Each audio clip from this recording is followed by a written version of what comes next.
Okay, today's video is, and this is my first video, so my first one was actually too long and I got cut off and I didn't want to publish it like that.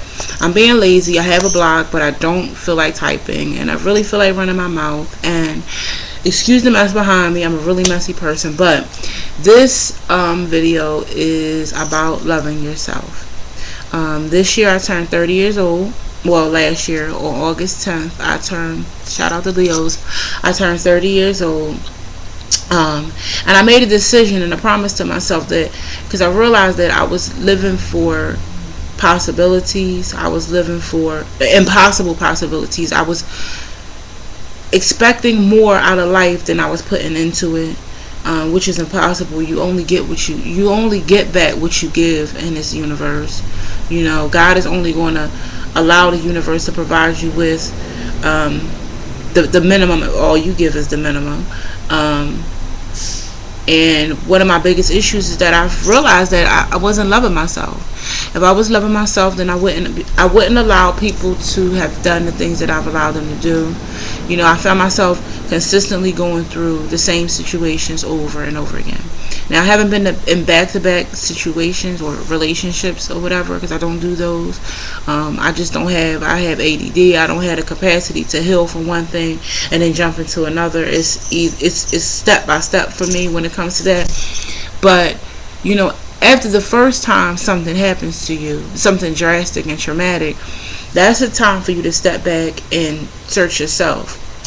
And I just was not doing that. I wasn't taking responsibility and saying that, hey, there's something in me that attracted this about you, and I need to figure out why. And through intensive therapy, I realized that I was putting the responsibility of loving me on other people, which is really not fair. You know, it's not fair to say, hey, this is what I want and this is what I need, and you say you love me, so this is what you'll give me, because the heart is deceptive, one. So, and two, I think that being in love sometimes makes you feel like you have superhuman powers. Like, you'll say, I'm going to change for this person.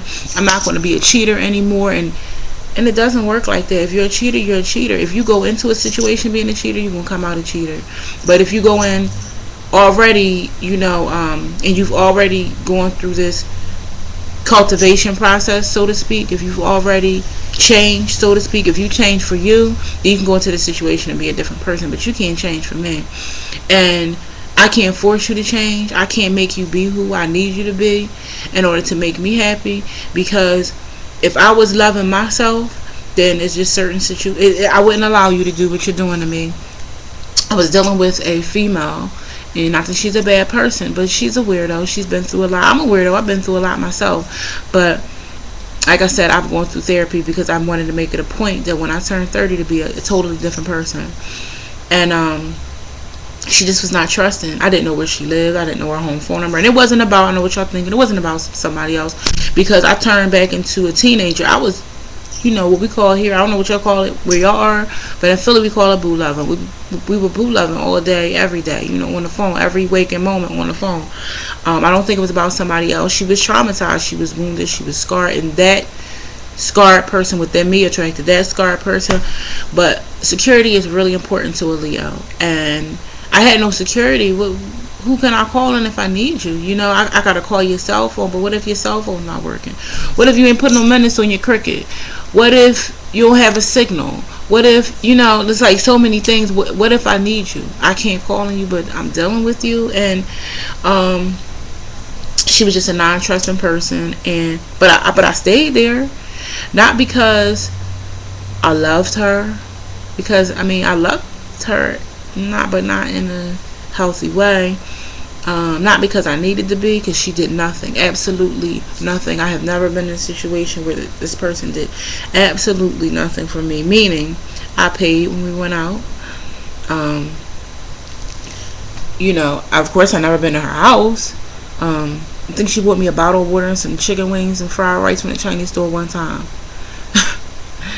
And that New Year's, before my 30th birthday, I sat in church and I cried. And it wasn't even like one of those regular little tears rolling from your eyes. I mean, it was just like, it was purging. I had to purge. And my friend said, "Are you okay?" And I was fine. I just knew that something was going to turn around 360 and or 180 turn around, because 360 you turn all the way back around 180.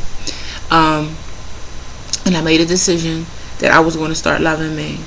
And throughout that, not even consciously,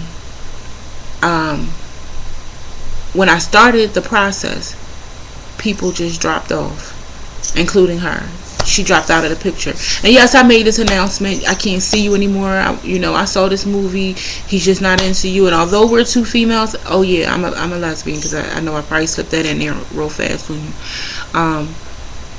And I said I'm watching this movie, and it's just ringing too many bells and throwing up too many red flags for me. I can't do this anymore. But I said I couldn't do this so many times before. I knew she thought it was a joke, but it wasn't, because it was different this time, because I was loving myself.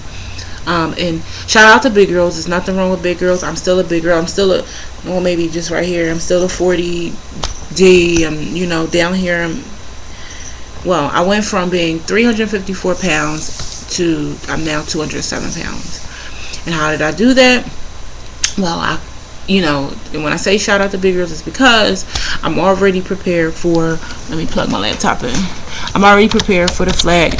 I had gastric bypass surgery, and I just see so much disappointment in big girls when I say this, because I think they think it's the easy way, and there's no easy way to show yourself that you love yourself, and that's the problem. I show myself that I love myself by feeding myself healthy things. I show myself that I love myself by working out. And I know plenty of people who've had the surgery and they have not been successful, because it's parallel. Like you can't do one without the other. You can't live healthy without loving yourself healthy, and that's point blank, period. So if you are going through situation after situation, and maybe it's a weight thing, maybe you're losing weight and gaining weight and gaining weight and losing weight, or maybe you just keep gaining and you don't know why, and you just find yourself in bad relationships, your friendships are failing, whatever the case may be, if the same thing is happening over and over again to you, it's not everybody else, it's you. You are the common denominator. You need to search yourself and find out, what am I doing wrong? And I know it sounds bad, but you have to own your situations. You have to take ownership, because the only person who can make you happy is you. So if you put the blame on this person, then you put the responsibility of them fixing it on you, and it doesn't work like that. So today's blog is about loving yourself. And if you want to comment about ways that you feel that you are loving yourself, please do so. Whatever the case may be, love yourself first, and everyone will fall into place. And I still got 2 minutes. I really wanted to take this all the way to the end. But if you have any questions about gastric bypass surgery, because I plan on maybe I will make this a video blog, because I'm so lazy, but I really can't run my mouth. If you want to know about healthy recipes, because I'm like the healthy emerald top chef. Like I'm on my own top about cooking. What else? I want to get into relationships next time. I really do. And or maybe not. I think I'll talk about, what will I talk about? People's reactions to gastric bypass surgery, and my reasons for taking such drastic steps. I mean, it's going to definitely tie into this, loving yourself. If you have any topics that you would like for me to touch, I have to go get my hair done. I'm waiting for my ride. Hair loss is a huge part of, not a huge part, but it's an inevitable reaction to having gastric bypass surgery. So I'm losing locks all up in here. I know it still looks thick and sexy, because it is still thick and sexy, but alright. I thank you guys, whoever you may be, for tuning in. I think this is my ride. No, it's not. This is good morning from my friend Stephanie. Alrighty.